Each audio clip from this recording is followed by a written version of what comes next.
Diego Amorim, bom dia para você, Diego. Bom dia, Roberto Nonato, Michele Trombelli, todos que estão nos acompanhando pela Nova Brasil FM. E vamos falar sobre a era Lewandowski político e o seu primeiro grande teste, que é essa fuga de um presídio de segurança máxima, presídio federal em Mossoró, no Rio Grande do Norte, não, Diego? É isso aí, Michele. Olha, é um fato gravíssimo, 2 criminosos ligados à facção Comando Vermelho, do Fernandinho Beiramar, que inclusive está preso nessa mesma penitenciária de segurança máxima lá em Mossoró, no Rio Grande do Norte. Eles fugiram dessa cadeia menos de 5 meses depois de chegarem por lá. É a primeira vez na história que nós estamos tendo uma fuga num presídio de segurança máxima, esses presídios que foram criados justamente para não existirem fugas.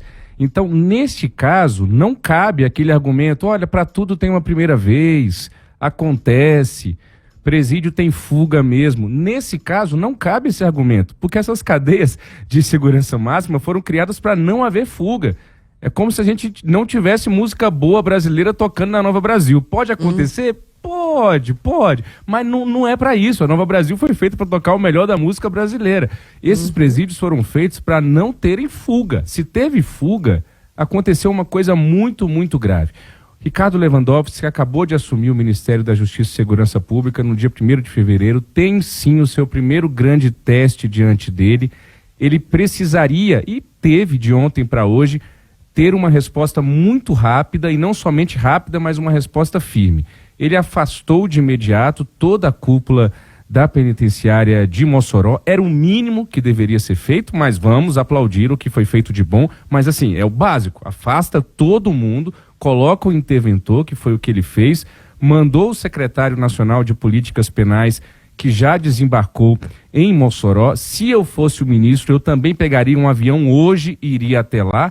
A gente sabe que o secretário de Política Penal é quem vai tocar mesmo a investigação, o ministro tem um cargo mais político, mas a política é gesto, a política é imagem. Se eu fosse o ministro Ricardo Lewandowski, pegava um avião da FAB agora e desembarcaria daqui a pouquinho em Mossoró para ter também esse gesto de, olha, o ministro está aqui, o ministro veio junto com o secretário, o ministro está reunido com a governadora, o ministro está reunido com o prefeito, está reunido com a ex-cúpula da penitenciária, porque nós vamos precisar de respostas.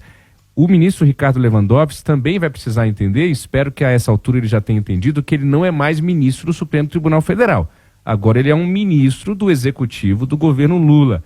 A Câmara dos Deputados está com sangue nos olhos. A oposição vai fazer o papel dela, o dever de casa, que é aproveitar toda essa situação para ir para cima do ministro e para ir para cima do governo. É o papel da oposição. Qualquer um que estivesse na oposição diante da primeira fuga de um presídio de segurança máxima faria o mesmo. Já se fala em convocação do ministro Ricardo Lewandowski lá na Câmara dos Deputados, assim que os deputados voltarem aí desse recessinho de carnaval. Então, Ricardo Lewandowski vai ter que reagir como político, vai ter que ser cobrado como político e vai ter que dar respostas como político. Repito, ele não é mais ministro do Supremo Tribunal Federal, agora ele é um ministro político. O contexto, Michele, Nonato e ouvinte de toda essa história, é um contexto de avanço das facções, ou seja, a gente tem uma fuga de 2 integrantes do Comando Vermelho no momento em que as facções crescem e ganham cada vez mais braços por todo o Brasil, não apenas no Rio de Janeiro, não apenas em São Paulo. Esses criminosos eram do Acre, um deles fundou o Comando Vermelho lá no Acre. Há suspeitas de sempre de que as facções têm braços nas forças de segurança e uma fuga dessa coloca mais uma pulga atrás da orelha, me perdoa um clichê, nessa história toda. Nós temos eleições municipais este ano, a oposição vai fazer a festa com essa história, é claro, e a gente sabe que a segurança, temos dito aqui constantemente, será um dos temas centrais, se não o tema mais central das eleições municipais deste ano. Para concluir, Michele Nonato, meu comentário, essa não é uma crise que vai morrer em 2 dias. Né? Gerenciadores de crise, o pessoal de marketing digital, diz que em 72 horas no máximo, 3 dias, qualquer crise de rede social acaba. Isso não é uma crise de rede social. O que aconteceu e está acontecendo é muito grave, é muito sério. 2 criminosos fugiram, repito, de uma penitenciária de segurança máxima criada para não haver fuga. Então nós precisaremos de respostas. Estava tendo uma obra nesse presídio. Isso não pode ser desculpa. Já estão falando, então foi a obra que facilitou. Não é desculpa, senão não pode ter obra no presídio de segurança máxima. Mas a segurança máxima não pode dar detalhes de como é que foi a fuga. Tudo bem, não pode dar detalhes, mas nós precisaremos de respostas. A sociedade brasileira vai precisar entender o que aconteceu. Muita gente falando de ontem para hoje, falha no presídio. Falha é quando a porta quebra, falha é quando o policial dorme. Eu acho que não era o caso disso. Não tinha ninguém dormindo, não tinha nenhuma porta que quebrou. Não é falha, é algo muito mais grave do que uma falha. Nesse momento a gente precisa saber, teve anuência do pessoal da obra, anuência da cúpula do presídio que já foi afastada, quem foi que facilitou e quem foi que errou e como se deu toda a dinâmica da fuga desses dois criminosos que, vale aqui uma nota de rodapé, estão foragidos, estão soltos.